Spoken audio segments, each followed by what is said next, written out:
If you're considering buying an EV in 2025, these three cars are probably on your list. But which one should you buy? I recently drove the Tesla Model 3, a BMW iX3, and a BYD Atto 3, and I liked all three of these cars for different reasons. You might have different opinions to me, but in my opinion, I don't think any of these cars are perfect, but I do like certain aspects of each of them. In this video, we're going to be talking about some of the things that I liked and didn't like about each of these cars, and hopefully it's helpful for you if you're trying to figure out which of these cars you should buy. All right, let's start with the exterior design of these three cars.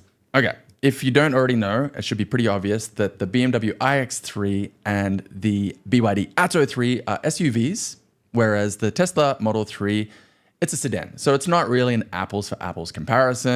And what that means is from the exterior, the Tesla Model 3 is smaller, physically smaller than the other two SUVs. So depending on what you want, keep that in mind. Personally speaking, I'm trying to avoid the bigger SUV type cars. So from that perspective, that's a vote for the Tesla Model 3. But that's not all. In my opinion, I think from the outside, the BMW iX3 and the Tesla Model 3, they just look nicer. They look a bit more premium than the BYD Atto 3. And look, let's be honest, they are more expensive cars. The BYD Atto 3 is certainly a cheaper price. It's more affordable. But in my opinion, like I said, I think the BMW and the Tesla, they do look a bit more premium. Now, premium look and feel, it doesn't just stop on the exterior. That carries into the interior as well. And all of the exact same things apply. I think the Tesla and the BMW certainly feel like more premium, more luxurious cars than the BYD. This surprised me. Despite the fact that the BYD Atto 3 is an SUV and it's a larger car compared to the Tesla Model 3 when you look at it from the outside, when you get in, I found the Tesla Model 3 to have more space. It was just a bit more spacious inside than the BYD Atto 3. This was obvious when we tried to load up both cars with people and bags. All of a sudden, in the BYD Atto 3, it felt like we were just like swimming in our own bags. But the Tesla Model 3, it did feel like it was easier to load it up with bags and we still had space available to spare. So that's something I found to be surprising. Next, let's talk about the driving feel and the performance of these cars. Because let's be honest, hey, you want it to be a fun time, right? They're all great for different reasons. I found the suspension of the Tesla Model 3 to feel like it was the firmest, roughest ride. And then at the other end of the spectrum, I found the BYD Atto 3 to feel like it was the most gentle ride, kind of like floating on a cloud. The BMW iX3, I found it to be kind of in the middle of those two. So depending on how you want your suspension to feel, how attached to the road you would like to feel, keep that in mind. In terms of raw acceleration, all three of these cars go crazy. They are way faster from zero accelerating to the speed limit than I need or that I want. And to be honest, all of them, if you put your foot flat down, it makes me feel nauseous. So I'm not trying to go crazy fast here. I really like in the BMW iX3, when you put your foot down to accelerate, you get that sound. It's like the artificial acceleration sound. I really, really like that. And that's something that was missing from the other cars. Now, I found all three of these cars to have plenty of acceleration and definitely more than I'm looking for. But if you are looking for crazy fast acceleration performance, you'll probably find the BMW or the Tesla to outperform the BYD if that's something you're looking for. Something that I liked about the Tesla that was missing from the BYD, and look, if it's available on the BMW iX3, I just didn't get time to dig around and find it, but definitely the Tesla offers more controls over some of the driving settings and haptics and feedback, which is something that I really, really liked. For example, in the Tesla, if you go to dynamics, you can adjust the acceleration and the stopping characteristics. I really like the hold setting because it blends in some braking, and I found that to be kind of enjoyable after like an initial hour of getting the hang of it. But once I did get used to it, I found that to be really enjoyable. And again, that was missing completely from the BYD Atto 3. And look, I'm sure in the BMW, something like that does exist, but I just found it to be a little bit unintuitive. And I just frankly didn't have enough time with the BMW to play around with those settings enough to find those controls. By the way, if you're interested in getting all of the notes that I have about the things that I like and don't like about each of these cars, click on the first link below in the video description and I'll send it right to you. Now, let's talk about the design and build quality. In terms of design and build quality, I think the BMW is the most luxurious, is the most premium. And when you sit inside the BMW, it just feels nice. It feels really, really nice. Inside, I like, call me old fashioned, but I like having a lot of knobs and controls, manual things you can touch and feel and see. I like that. Whereas at the other end of the spectrum, the Tesla Model 3, it's really just got the center screen there. And there's no other instrument cluster. There's nothing in front of you, which is actually a little bit disconcerting when you first get in the Tesla Model 3. You're like, what? Is this all I've got? There's literally nothing else. Now, that's the spectrum. In the middle is the BYD Atto 3. It's got a bit of a cluster in front of you. There are a few knobs and controls that you can touch manually, but it's not as manually friendly, shall we say, compared to the BMW. So depending on what you're looking for, if you're a bit more old-fashioned and you like some of the knobs and the manual controls, you might go for the BMW, but if you're looking for something that's a bit more futuristic, maybe you'll go for the Tesla Model 3. Interior, space, and comfort is a big consideration, and like I said, I found the Tesla Model 3 to have more available space compared to the BYD Atto 3, which was a big surprise to me. Of these three cars, I think the BMW iX3 had the most available space, second was the Tesla Model 3, and third, losing on this point, was the BYD Atto 3. How did they feel when you're sitting in the driver's seat? Well, look, I gotta say, the BMW iX3 is a pleasure. It feels luxurious, and if you're a BMW person and you're looking for an EV, this is probably your car because it's got all of those same characteristics that you would expect of BMW. It feels top-notch, very luxurious, but of course it's an EV. Fantastic, right? I think second, you've got to give it to the Tesla. It feels high quality. It feels more premium than the BYD, not quite as premium as the BMW, but definitely it feels robust, sturdy, and well put together. All right, let's talk about the screens. I think you've got to give this one to the Tesla Model 3. And hey, let's be honest, there's nothing else to look at in the Tesla Model 3, but also it is actually very useful and I like a lot of the controls, a lot of the settings in the Tesla. So in my opinion, when it comes to the usefulness and the usability and the intuitiveness, I think the Tesla wins for sure. At the other end of the spectrum, the loser is the BMW. Now, look, I'll admit, I didn't spend a lot of time in the BMW, and maybe if I had spent more time in the BMW, I might have been able to dig around, find some settings, and get access to more of the controls.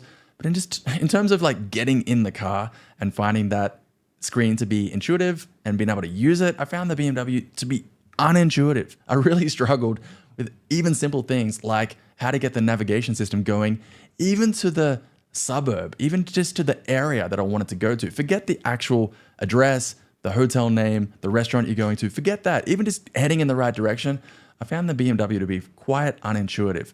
In the middle, the BYD Atto 3 was pretty good, not as good as the Tesla, in my opinion, but certainly easier to use, more intuitive than the BMW. I also like the voice control possibility of the Tesla. I think that's fantastic. BYD, it's a little bit more fiddly. You can't use voice, or if you can, I couldn't figure out how to do that. Let me know if that's possible, by the way, in the comments. But with the BYD, you've got to actually type with your finger, which is a little bit, like I said, a little bit annoying at times. I really, really like the way that the Tesla makes it super easy just to use your voice if you want, or you can type as well if you like. The BMW, it's just difficult in terms of getting the navigation system going. It's really not intuitive. In terms of autopilot and adaptive cruise control, again, I liked each of these cars for different reasons. And if you want to get my notes, again, about the things that I liked and didn't like about the adaptive cruise control, check them out. Click on the first link. I'll send you everything. But just at a high level here, real quick, I like the fact that the BMW offers really granular control over the target speed. You can adjust the target speed by 1 km/h increments. It's quite intuitive, actually. I like that about the BMW. It's not possible to have that level of control over the target speed of the adaptive cruise control system. In the BYD Atto 3, you can only adjust it by 5 km/h increments. Actually, there is a little workaround if you want to turn it on and off again, but hey, that's just a bit too difficult. I'm going to score the Tesla Model 3 in between the BMW and the BYD in terms of having granular control over the target speed. I'm sure it's possible, but in terms of just jumping in the car, how intuitive is it? It's quite easy to get it going. But I just found it to be a little bit unclear to me how to have really good control over the target speed. And I did find it a little bit disconcerting in the Tesla Model 3 that when you turn on the cruise control, I found it to just immediately blast the accelerator and get you right up to the target speed. It kind of got me off guard a couple of times. Whereas in the BYD, I like the way when you activate the cruise control, it's at your current speed And then from your current speed, you can adjust the target speed up and down. That's a little bit less scary. Like I said, I didn't spend enough time in the Tesla to understand how to control the adaptive cruise control. I'm sure it's possible, but I just didn't know how to do it. Autopilot. This is a big topic. And when I drove the Tesla, I'll be honest with you, I didn't understand the difference between the autopilot and the full self-driving. Later, after I finished driving the Tesla, I discovered that actually what I was using was not self-driving at all. And apparently, correct me if I'm wrong about this, full self-driving is not even supported in Australia, where I drove the Tesla. Apparently, if you want to use the full self-driving system, you need to live in a country like the United States, Canada, or China, but it's not supported in Australia. So I did not use FSD for the Tesla. So I'm just talking about the autopilot system on each of these cars. And again, I liked each of them for different reasons. There were also things that I didn't like about each of them. So overall, look, honestly, I didn't really like the autopilot functionality on any of these cars. None of them blew my socks off, and I certainly wouldn't trust any of them. Granted, I didn't experience the FSD on the Tesla, and maybe if I do experience that, maybe I'll say, you know what, this is the future, this is fantastic. I trust it, I feel comfortable using FSD, but I haven't experienced it yet. So again, based on the autopilot functionality, I'm not really in love with any of these cars, and I would say use these systems with care, caution, and probably sparingly. In my opinion, you should probably only be using this autopilot or driver assist mode when you're out on the freeway, the highway, not in the city, not too much traffic, not stopping and starting at lights and going around corners where there's maybe pedestrians. You probably want to be out on the open road and always be ready to take over, but that's probably the best place to use these systems, in my opinion. In terms of performance for acceleration and braking, definitely in the Tesla and the BYD, I found you could control the settings, sporty mode or a more comfortable mode. In fact, I think the Tesla calls it chill, which I found to be quite amusing. In the BMW, I don't think I was able to find these settings. I'm sure there's something like that in there. Look, I just found the entire BMW console screen settings to be a little bit difficult to use. If there is something, let me know. But personally speaking, I'm not trying to break my neck with crazy acceleration or crazy braking. So I'm always going to be trying to use the most chilled, relaxed acceleration and braking. And personally speaking, I prefer the braking of the Tesla and the BMW over the BYD, especially when you're using the adaptive cruise control mode of the BYD Atto 3 in a situation like where let's say you're driving at like 80 and you're approaching lights in the distance and there's cars already stopped at those lights.